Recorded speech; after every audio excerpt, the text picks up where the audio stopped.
So the reason that this matters particularly for Bitcoin is this. The vast majority of the people using Bitcoin are politically shallow. They are young. They haven't done a ton of political theory because they're largely concerned with making the thing work.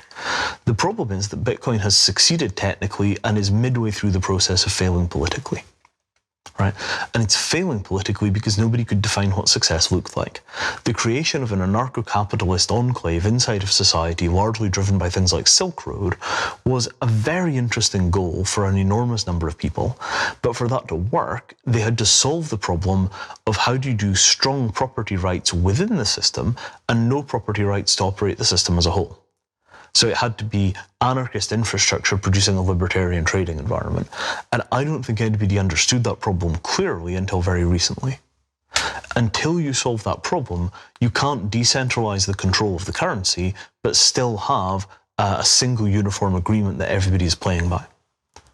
And that political problem, that's not so different to the problem at the heart of managing things like climate change. How do we get a bunch of people to be able to cooperate without appointing a single ruler to be able to govern everything for them? Bitcoin has that problem. Climate negotiation has that problem.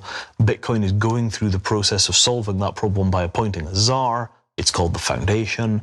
If they choose to turn away from that, is it going to be that the developers run the show and anybody can be a developer if they've got the skills?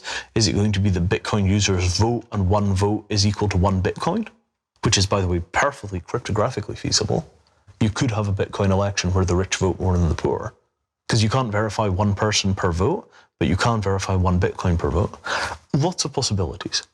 But it cannot be divorced, and this is the part that I was digging for, it cannot be divorced from pre-existing political theory. Right? When you get to this fundamental question of who is in charge here, it's going to be one of the things that we've already discovered, or it's going to be something new. But the really hard case is where we are with Bitcoin, which is it's something old that nobody is willing to name. Because nobody really understands the distinction between anarchism and anarcho-capitalism. Everybody talks about Bitcoin as libertarian when it's actually either anarchist or anarcho-capitalist. And it's that mechanism where, you take this kind of anarchist thing that operates because nobody really cares about it, and then you try and regulate it into a libertarian framework that is causing the tearing in Bitcoin. And because they don't have the background in political theory, most of the argument is rediscovering this stuff rather than going back and looking at, say, Murray Rothbard. Right?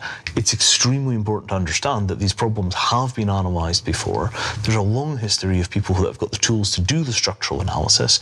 People like Center for a Stateless Society, Kevin Carson's outfit. But until the Bitcoin community admits that it's got political problems rather than technical problems, they're trapped.